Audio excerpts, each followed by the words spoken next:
as a subcontractor. And so I looked into it. At that time I was working as a carpenter, and I decided to give it a whirl and get into the business, and that was 1986. And so monuments pretty quickly led me into, as I like to say, they said, "You're doing such a good job setting the monuments, you must want to dig the graves." So I never, my mother wasn't happy about that. She never wanted me to be a grave digger, you know. Didn't have a lot of good connotations. And so anyway, I became a grave digger also, and then they wanted me to cut the grass, and that's where I drew the line. I did some research. I had a buddy who was a landscaper, and brought him out, and we looked at some of the sites and looked at what the money was at that time, and it just wasn't there. So I drew the line there. So I had a cemetery contracting business. We did monument installation, foundations, grave digging, and pretty much everything else in cemeteries except the grass cutting.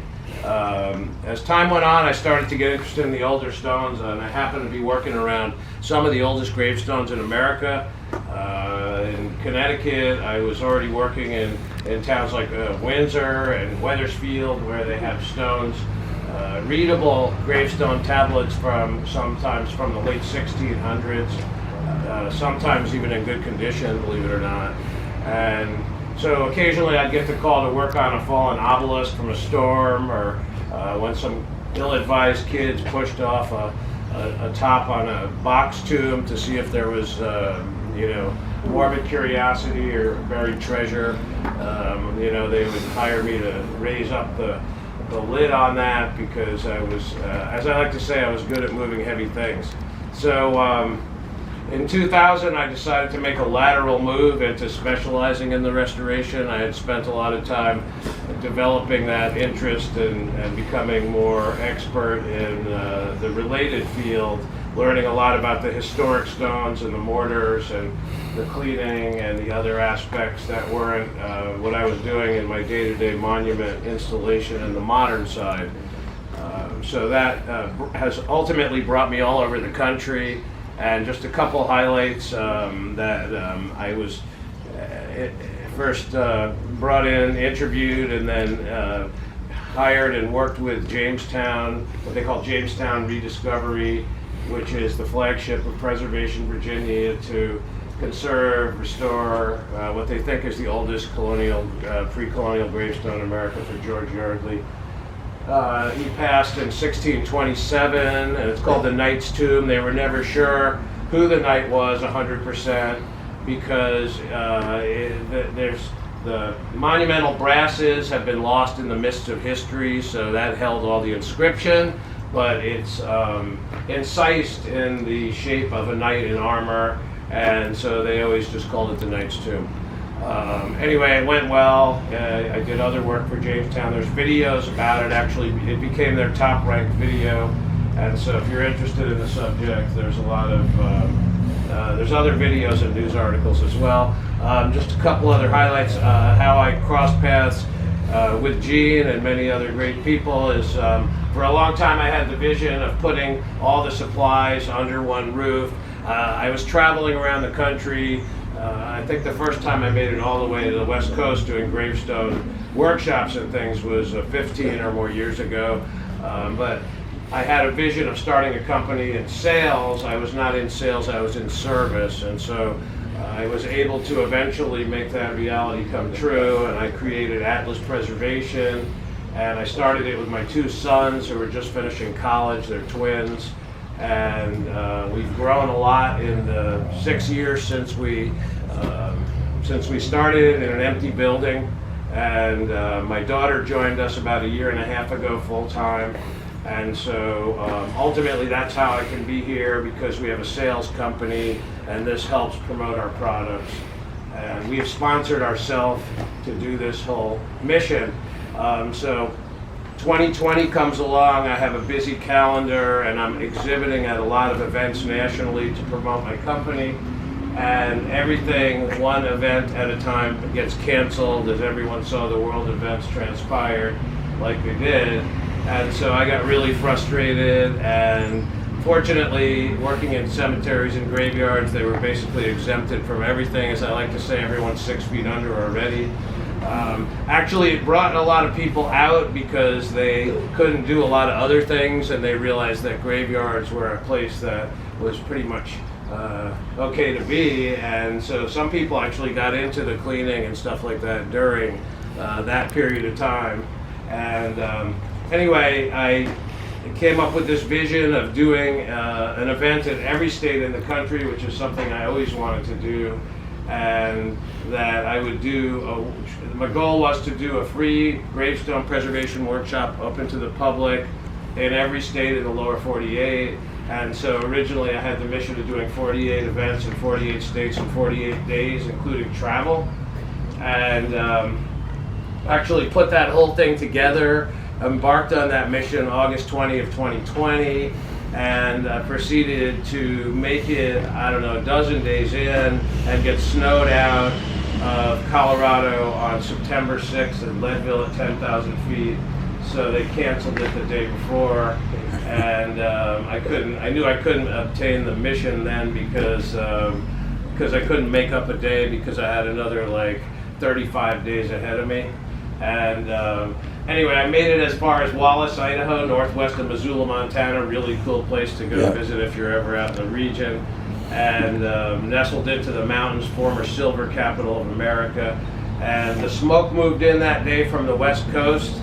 There was fires all over, unfortunately, and the smoke got really thick. I came all the way into Idaho. If you don't know the geography, that's pretty far inland. And there was also fires in Idaho in some regions, but long story short, I canceled the West Coast due to heavy smoke, and it was dangerous to crisscross the back roads of those states, and I don't think really anyone would have attended the events if I tried to have them.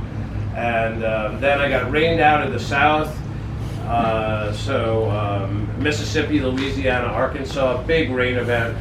I had added District of Columbia, so all told, I did 41 events in 49 days and drove 16,000 miles in a brand new a vehicle that was 3 days old when I left. Right now, I'm still driving the same vehicle, and it's less than 2 years old, and I think I'm about 130,000. So last year I did regional tours. And I think that's when I made it up into Westfield, into your neck of the woods. And so, being regional tours, I did kind of some SWAT events in different sectors of the U.S., but I didn't do the whole country. It was still in the back of my mind to do the whole country in one shot. And so then this year came along, and I was going back and forth on it. I was still trying to do 48 states in 48 days, and I was plotting the locations, and it just wasn't happening because I couldn't get good locations. The western states proved very problematic, some of them because they're spread out. In some states there's more cattle than people, and they're not that interested in gravestones. The states aren't that old, and it just doesn't have the same interest level. So it was a lot harder to procure locations in places like Arizona, New Mexico, Nevada, really interesting places, but not. The other thing is that there's not a lot of cleaning in a lot of those states because without moisture, you don't have any biological growth. And so in regions where there's moisture, like around here, and about half of the country ultimately, you have a lot of biological growth. We'll talk about that shortly: algae, lichen, moss, fungus, mold, and so out there it's really arid. And that's what's also really interesting is the stones don't really deteriorate at all. If you ever have a chance to go out into the hinterlands, away from the cities, and in many states out there, like Nevada, even parts of California, inland. Arizona, Colorado, big swaths of America. The stones, the marble stones, and many of them are in perfect condition. They look like they're brand new. What most people don't realize is that the older stones here, marble stones, they were originally fully polished when they were new, and the polish is worn away over the course of time from erosion, through just weathering, but also acid rain, or as they call it, acidic deposition. And so out west, it's a very different situation. Anyway, that's about it. We created this tour. I relaxed My daughter helped me put it all together. She works with us full time now, so one of her jobs was helping facilitate and plan this. And so I relaxed the goal of the 48 days and stretched it out to, I don't know exactly how many days, more like 65 days or something like that. So I actually started this tour from Missouri because I did a 3-day event there at a place called the Belvedere Preservation School with a guy named Bob Yap, who's actually very famous. He used to have a show on PBS about restoring old houses, kind of like this old house. So I did a 3-day workshop with Bob, and it went really well. And I had planned that way ahead. So I took 2 days off, and then I started on May 18th in a small town in Missouri. So I've been on the road since the beginning of May, basically. Winding down here, coming into New Jersey, where we're here, there's a lot of people going to attend, and then New York, and then all the New England states, and finishing on Saturday, and we're having a party at my building after we finish to celebrate. So that's about it. Happy to be here, and I'll let people introduce themselves briefly and say, you know, where they're from and anything else. And then after that, we'll take a little walk around and look at the different situations here. And then after we kind of do a walk and talk tour, we'll work on gravestone cleaning, and then into the afternoon we'll do other repairs and raise up a fallen monument of some kind and things like that. So that's about it. So if you want to say hi, I think you're the one that reached out to us after Gene connected us. I'll say, Gene, let me give another thanks to Gene, because we didn't have a lot of reaction from people in Delaware, and we were looking for a bunch of states, so we kept posting stuff. My daughter Courtney kept posting stuff saying, you know, we still need this series number of states. And Gene said, oh, I know someone in Delaware, let me make a call.